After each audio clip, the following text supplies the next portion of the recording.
Hello, everyone. Welcome to this episode of Hollywood Matrimony. Today, we're doing a quick catch up on everything we saw in December, but didn't have time to tell you about because we were on vacation. So, we're just going to hit some highlights. Are you ready, babe? Are they highlights like good movies, or are they highlights of just zooming through the stuff we already saw? Let's zoom through some things that we saw.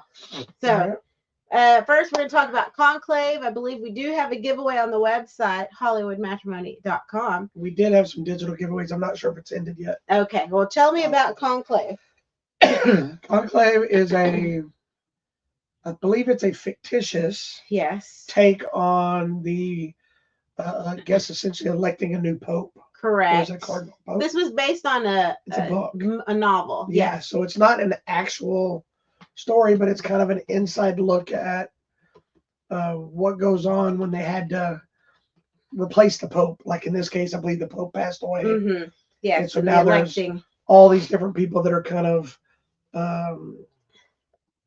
up for the position or being nominated, Mm-hmm. and the inner discussions of the various It's cardinals. and it, it's funny because even though it's within the church, it's still political. It's kind of like a crazy political drama with some mystery and intrigue in this one. Yeah, but it's got a great cast with Ray Fiennes, Yes. Ray Fiennes, John Lithgow, Stanley Tucci, Isabella Rossellini.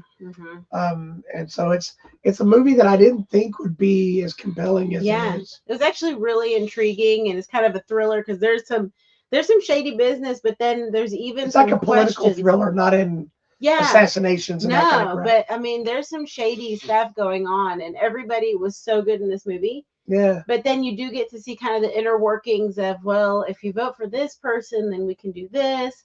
And then how many times they have to vote and just what's happening and how they really are sequestered until it's done. And I don't know how accurate any of this is. I'm not Catholic, so I don't know any of how this works. But as you said, it does give that compelling look at, what goes into deciding a pope. It's not just like a vote of the public. It's within the church and how much of the church and what goes into deciding who's going to be the pope and why. And I like that there's a lot of like back and forth discussions of like Stanley Tucci's character, who's one of the people they really want up there, but he's also a very open thinking priest who's not necessarily against abortions or gay marriages or whatever. Right. I don't know if it's all those things. I'm just throwing those out there. And so he's like, I don't want to be pope. Y'all don't want me to be pope because I'm not going to think the way you want. He's too liberal. But that's also why some people want him, because he's not about all the little scandalous things. And then he's like, but you don't want this guy because he's going to take us back to the Middle Ages of like everything's out. So, and it's interesting because like the current pope right now came out on gay marriage, and then that caused an uproar. So anytime something changes, it's always an uproar. It's and it's usually changing to with the times, and to be open and be more what, in my opinion, what all churches should be, which is accepting and understanding. I'm not telling people how to believe, but I don't think the churches should be commenting on gay people. I don't think they should be commenting on abortions. I think what they should be doing is being accepting and understanding to people and their plight and what they're going through.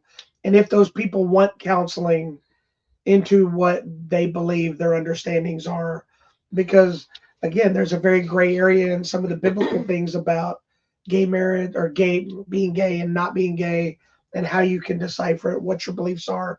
But just because she believes something doesn't mean I believe it, and vice versa. Right. And I would never try to make you believe something, but we can have a discussion about it, because you may say something that opens my mind to be like, I see your point of view, and vice versa, But that's only if you're willing to have that discussion and listen. This is interesting because you have the people that are very, this is it.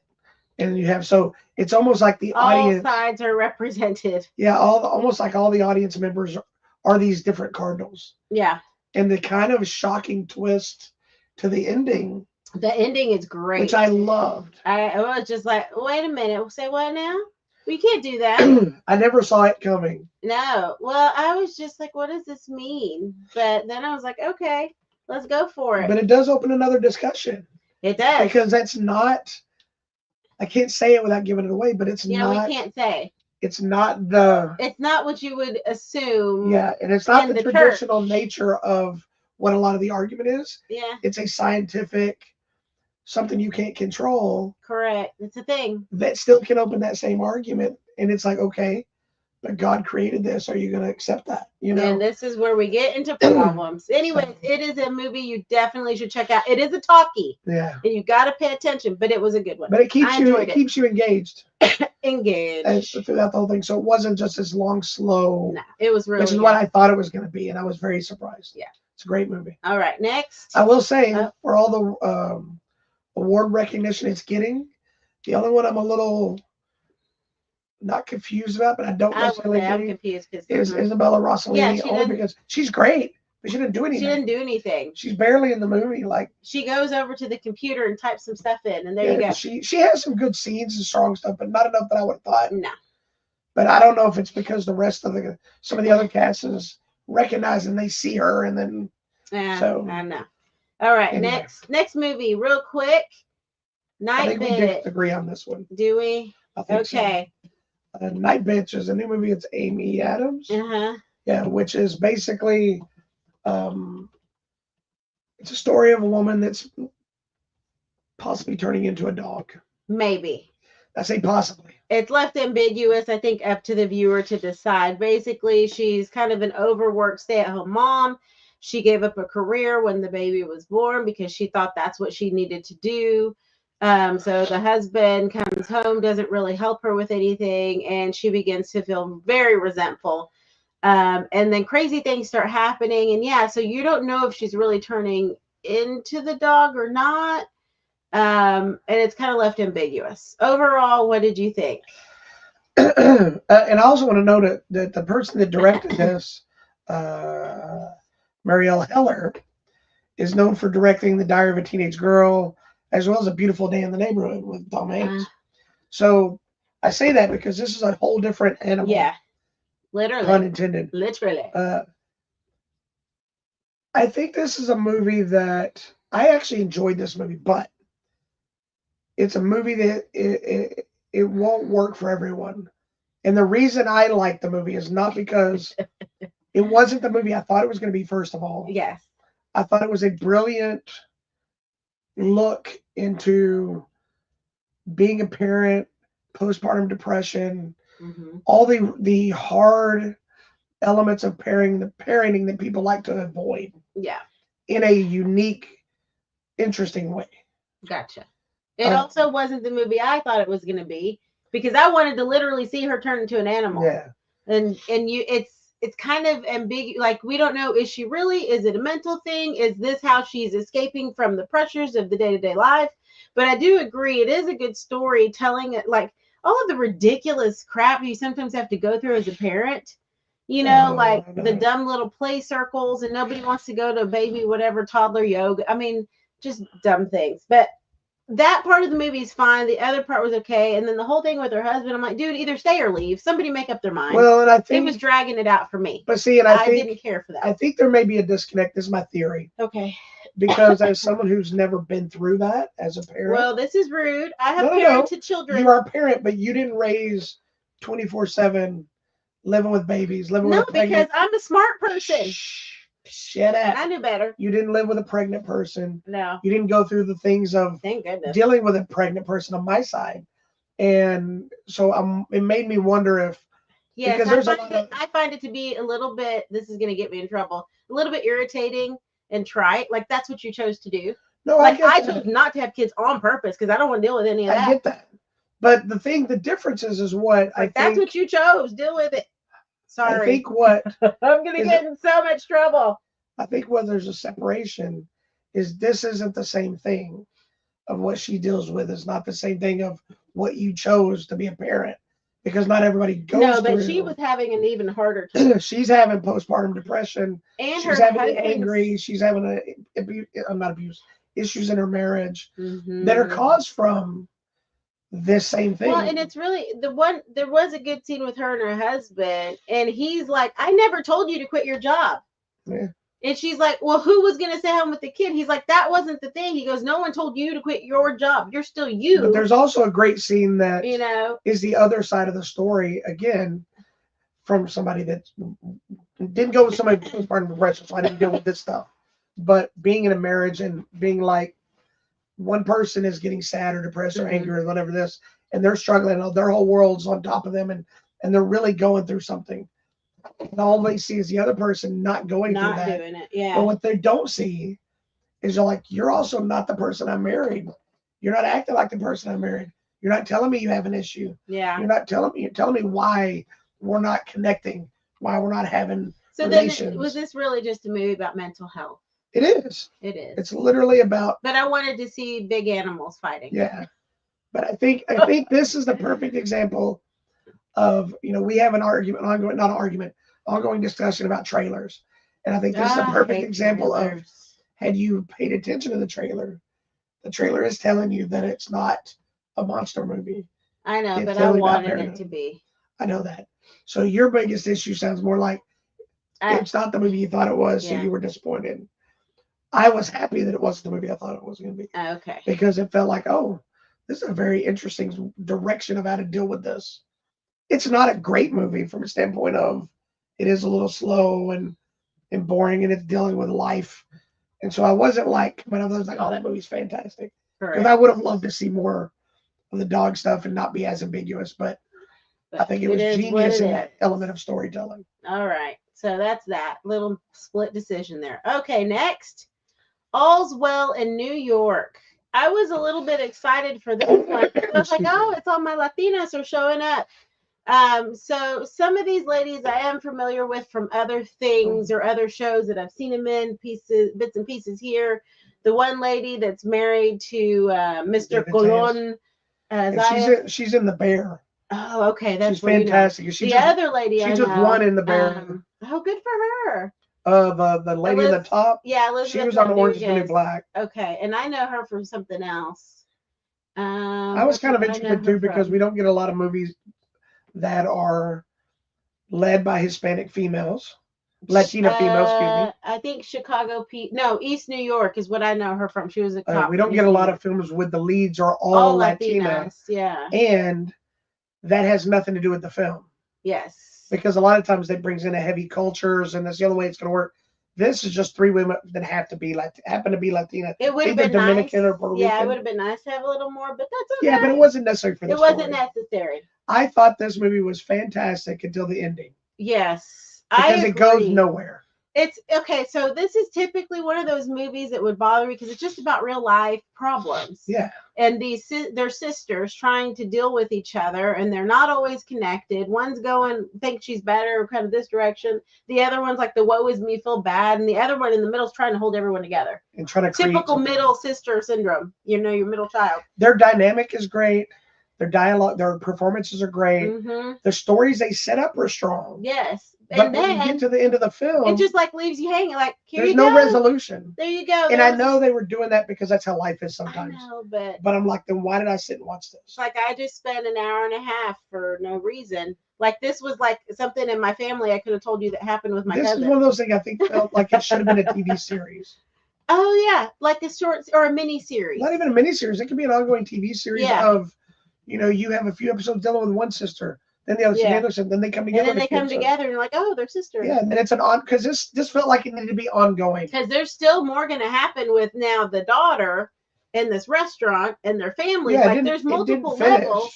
And I'm just like, okay. And I hate saying that because it's not bad. It's not bad. It just didn't go anywhere. Yeah, it's just like, it's one of those movies that you finish watching and you're like, why did I watch this? Because it didn't give me anything to end with.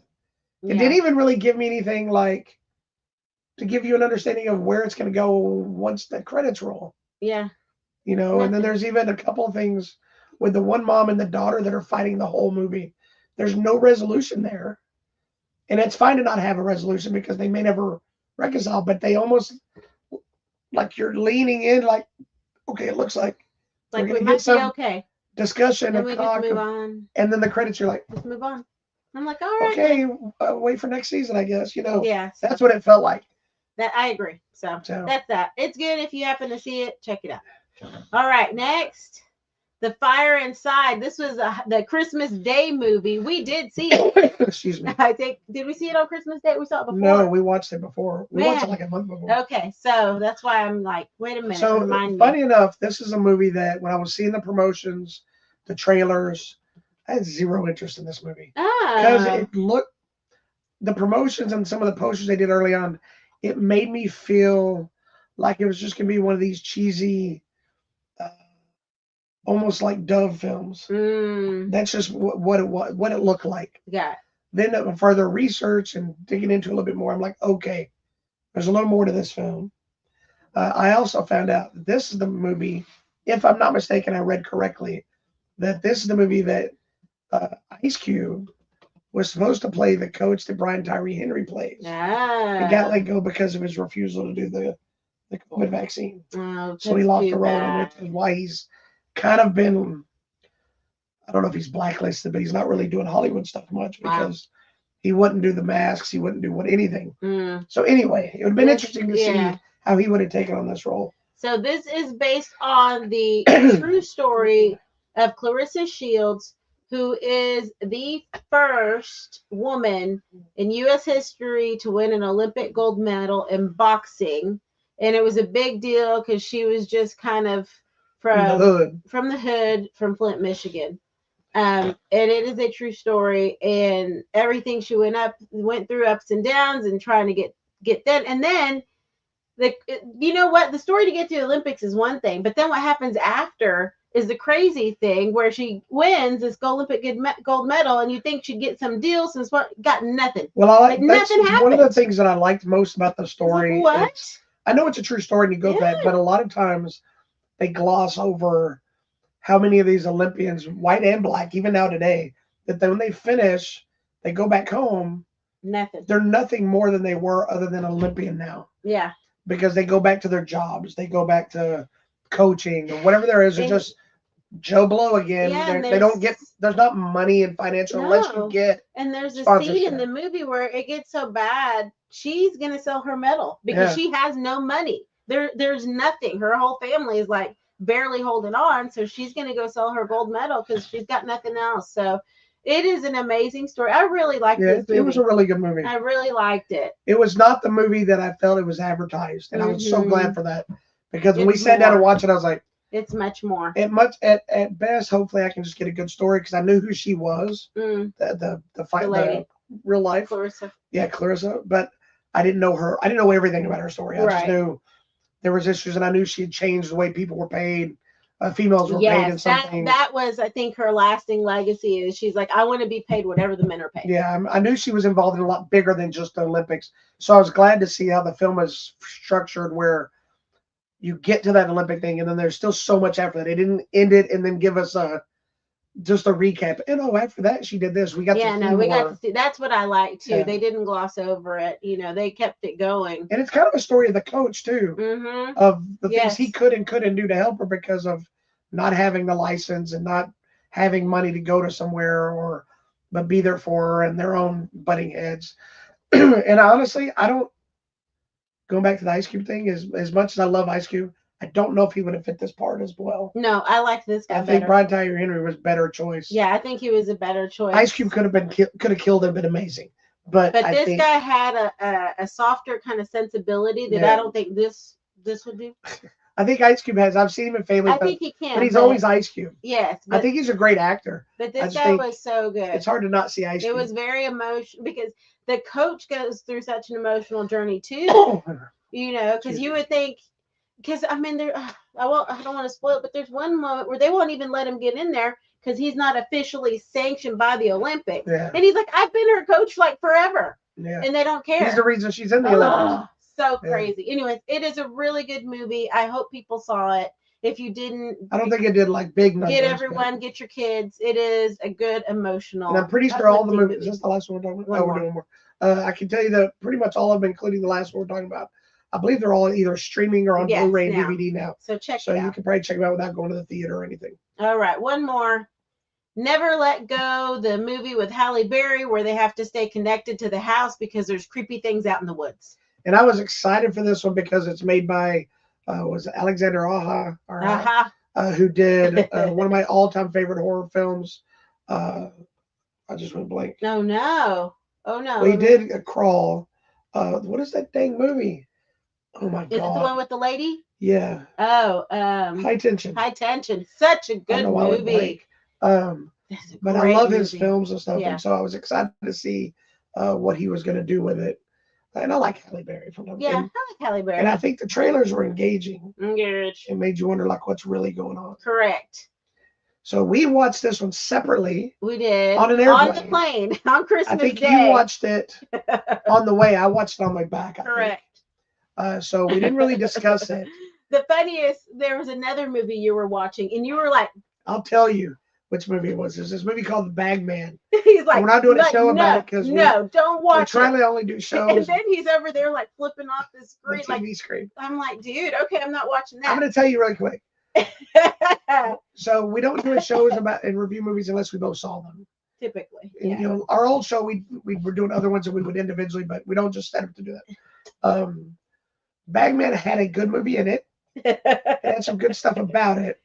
As a whole, it was just stupid. Oh, that's and I was so angry because I was kind of like, it was sucking me in at one point, and then it just went stupid and it was annoying. Oh, I'm sorry. And there's this girl playing a recorder 35 billion times in the same. Like, the movie is terrifying of her playing the recorder. I would have. That movie should have been about somebody taking that recorder away from her. And then you also know that means the recorder is going to come into play. Yeah, of course. And I'm like, this is just dumb. So just don't watch the. Don't watch that. Okay, now let's talk about Never Let Go. Never Let Go. What is the story about? So like I already told you the story. She's connected to the house. You don't let go, or the creepy monsters in the woods will get you. Or will they? Yeah. So all we know is that this family is in this house and that the surroundings are not safe because something has happened in the world.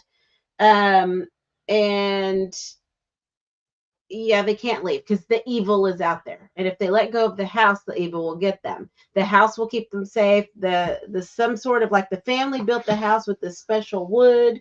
And as long as they touch the wood and they're like, the house is whatever, everything's great, because otherwise the evil will get them. That's all we know. I did not hate this movie. I did not really like it. But it was okay.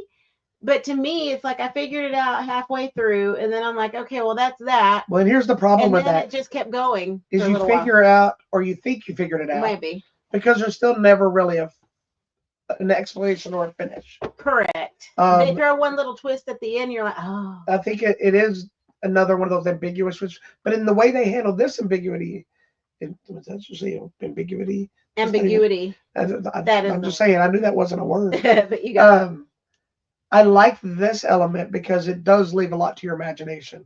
But I agree with you. It wasn't overly hard to seemingly figure out early on. Now, where it did get me is you think you figured it out pretty easily. Mm-hmm. And then there's a twist where a major player dies right in the beginning. Yes. Or not very long into the movie. And I'm like, wait a minute. I didn't expect that. Maybe I'm wrong. Mm-hmm. And then other elements happen to make you go back to thinking, okay, maybe I was right. Can we do a spoiler? No. Because what the actual subject matter is actually very deep, and I like that we did a movie on this particular stuff, and I figured out what it like specifically who it was, but also what the disorder was. Okay, can we talk about it? Okay, well, it's an interesting look at that mental health, but also how your health or not healthiness can affect for generations, because this is a movie also about generational trauma. It's very much kind of in line with Nightbitch in the state of the story that you think you're getting is not necessarily the same thing. This one, I think it dives a little deeper into, and it gets you more because there's kids. Yeah, like the biggest issue that I had with this movie, it's not the movie I hoped for. It's not as good as I thought it was going to be. It's not as scary or creature heavy like I thought it was going to be. But once I settled in and realized, okay, this is where you're going, I can kind of accept it.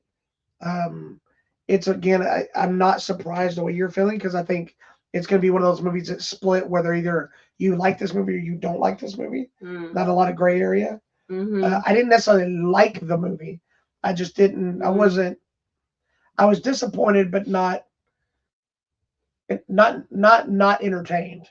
You know what I'm saying? I didn't hate it, but I think my biggest issue in this movie was early on watching it, and I'm like, why are these ropes never getting tangled on anything? Because I can't even walk through the living room with a phone cord when I was a kid without it catching on the. They had them all lined up in the things, but they're going through the woods like this. Eventually it starts getting tangled, but I'm like, the first time out, I'm like, okay, I want to see how they handle these ropes. And then for a while too, it felt like there was no end to the ropes, and I was starting to get annoyed. Then they start ending, and I'm like, okay. But it was like it is a good movie about mental health. It's clever. Generational trauma, generational curses, the things that happen, and when you start unravel the ropes, you unravel it. So it's actually a really intriguing story. I did think Halle Berry was fantastic. She's good. But she's the one that suffered the most out of this entire thing. Yeah, she's kind of a roller coaster. In the middle of what's happened to her and what's happening to her kids.